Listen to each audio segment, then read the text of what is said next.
Welcome to another episode of China Update, where I provide you with the most up-to-date political, economic, and geostrategic analysis on the world's number 2 economy. My name is Tony.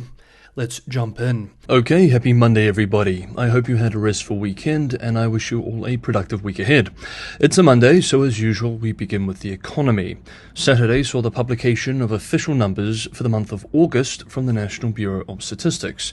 And even these official numbers were once again very disappointing. According to the data, China's factory activity contracted for a fourth straight month in August, with the official Manufacturing Purchasing Managers Index declining to 49.1 from 49.4 in July. A reading below 50 represents a contraction. Zhang Zhiwei, chief economist at Pinpoint Asset Management, speaking on the numbers, expressed, quote, "The fiscal policy stance remains quite restrictive, which may have contributed to the weak economic momentum. To achieve an economic stabilization, the fiscal policy stance needs to become much more supportive. With the US economy slowing, exports may not be as reliable a source for growth as it was in the first half of the year." End quote. In a note published the same day, Chang Shu, Bloomberg's chief Asia economist and economist Eric Zhu, expressed, quote, "Looking forward, the economy will need more policy support to pull out of its extended period of weakness. 2 months of weak PMI readings so far this quarter, including the latest downward surprise in the manufacturing gauge, bode poorly for the outlook." End quote. Even the private Caixin Manufacturing Purchasing Managers Index, which has tended to show stronger results, saw only a modest recovering to 50.4 last month after slipping into contraction in July. Wang Zhe, the senior economist at Caixin Inside Group behind the private index, said in a statement accompanying the data release, quote, "The challenges and difficulties in stabilizing growth over the coming months will be substantial. There is an increasingly urgent need for China to enhance policy support." End quote. Of course, regular viewers will know month after month the same call has been made, the need to enhance policy support. The fact that Beijing, which in the past has been all too happy to turn on the policy taps, has been so reluctant this year to do so in of itself is very telling. Meanwhile, the same day, Saturday, also saw the publication of housing data. And boy, this is looking bad too. According to preliminary data from China Real Estate Information Corp, China's residential slump deepened in August as the value of new home sales from the 100 biggest real estate companies fell about 26.8% from a year earlier to 251 billion yuan, $35.4 billion US dollars, faster than the 19.7% decline in July. On a monthly basis, sales slid 10%. This indicates that the latest rescue package unveiled in May has already lost steam, and the housing downturn is once again deepening. As we've discussed in recent days, Beijing is debating pushing more local governments to buy up unsold housing stock to cushion the market. China had 382 million square meters of unsold new homes as of July, as well as pushing banks to lower interest rates for home owners, but analysts argue these will do little to stop the bleeding. China's festering real estate crisis is now in its third year. Property investment has continued to plunge, while home sales show no signs of improvement. Saturday's data came as no surprise for economists, of course, given recent indicators signaling weak growth momentum and lack of the type of major stimulus seen as necessary to jolt the economy. Economists at banks including UBS Group, JP Morgan Chase, and others expect China to fall short of delivering on its growth target of around 5% this year. And whatever growth China sees will likely be unhealthy, driven by debt increasing faster than growth. UBS economists lowered their forecasts for China's economic growth over the weekend.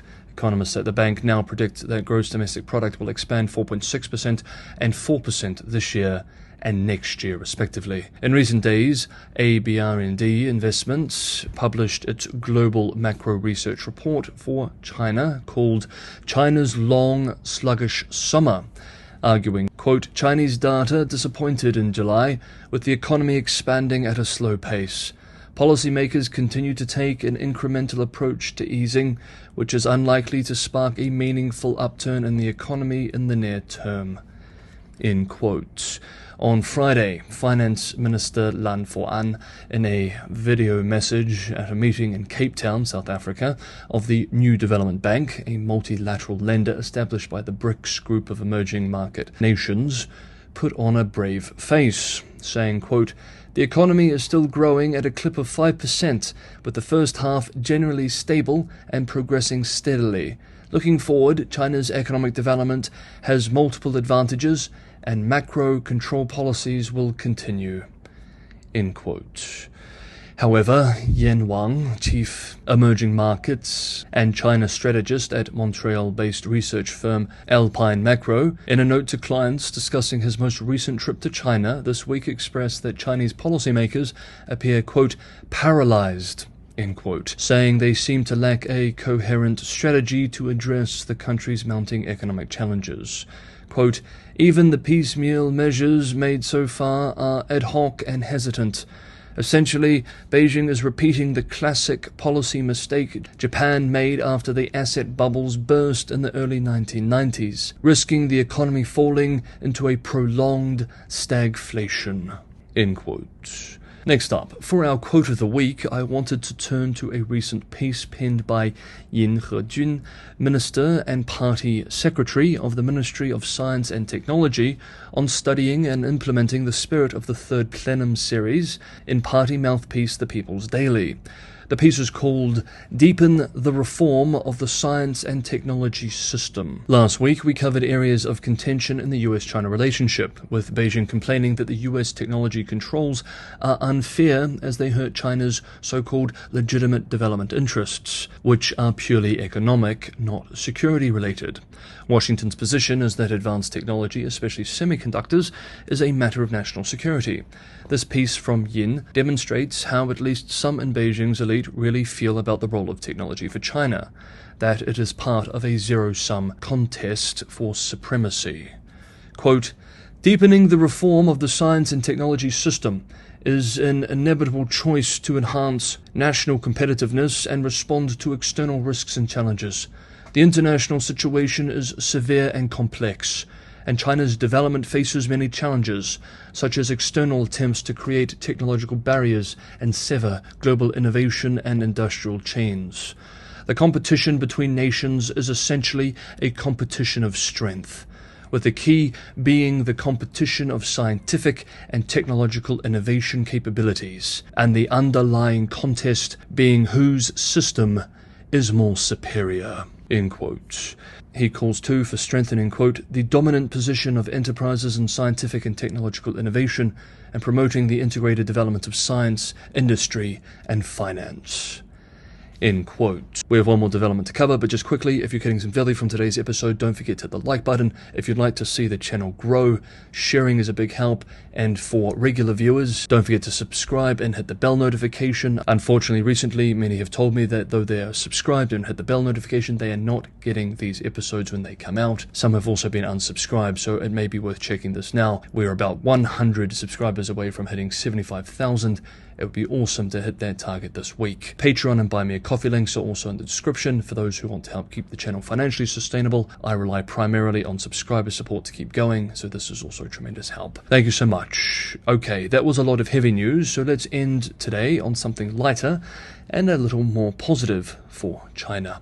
Chinese game developer Game Science's AAA, that is top tier, release of Black Myth Wukong continues to smash world records, strengthening the argument that China could soon enter the industry as a major contender just a few years after Beijing's gaming crackdown. Black Myth sold more than 10 million units 3 days after its launch on the 20th of August. 10 days later, the title still ranked second by revenue in the United States and number one globally. It's also been a critical success, with many already calling it the Game of the Year. Dino Ying, chairman of Hero Games, which co-published the game, and was an early investor in Game Science, the developer, in an interview last Thursday expressed, quote, "I think the next AAA game is likely very close, because Black Myth Wukong has shown everyone that a China-made AAA game can reach such high global sales." End quote. He added that in the future the company's game releases will have a new global strategy from the start, and that he expects foreign AAA game developers to realize how large China's market is and tailor more features to Chinese players, much like how Hollywood has done for some films already. Ivan Su, senior equity analyst at Morningstar, in a recent note pointed out that China has 600 million gamers.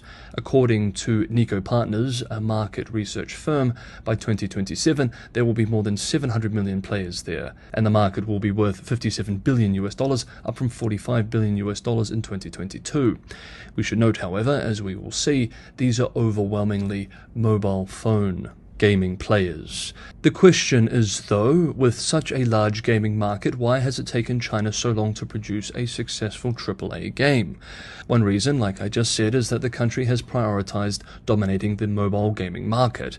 In 2023, 4 of the 10 highest earning mobile games globally were from China, including a very popular title, Honor of Kings. Mobile games are preferred by Chinese developers because they generate revenue quickly, which makes investing in more complex and time-consuming projects less appealing. In the first half of this year, domestic game sales in China reached 147 billion yuan, but console game revenue was just 0.5% of that. Another factor is the lack of suitable gaming hardware in China. From 2000 through 2014, the country banned the import of PlayStations and Xboxes, citing concerns for the mental health of young people. After the ban was lifted, Chinese developers were left without the necessary experience to create games for these consoles, leading to a slow catch-up in technology.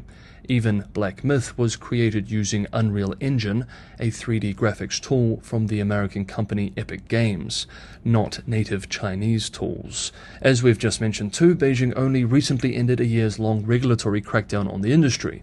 Beijing has only in the last 2 years started approving games again, after suspending new titles and limiting how many hours minors could play in 2021. But perhaps the most significant reason is that Chinese gamers are not accustomed to paying for games. With weak copyright enforcement and rampant software piracy, creating large-scale games has not been financially viable. When the price of Black Myth was announced at $38, already almost half what international gamers have to pay, many Chinese gamers were surprised by how expensive it was.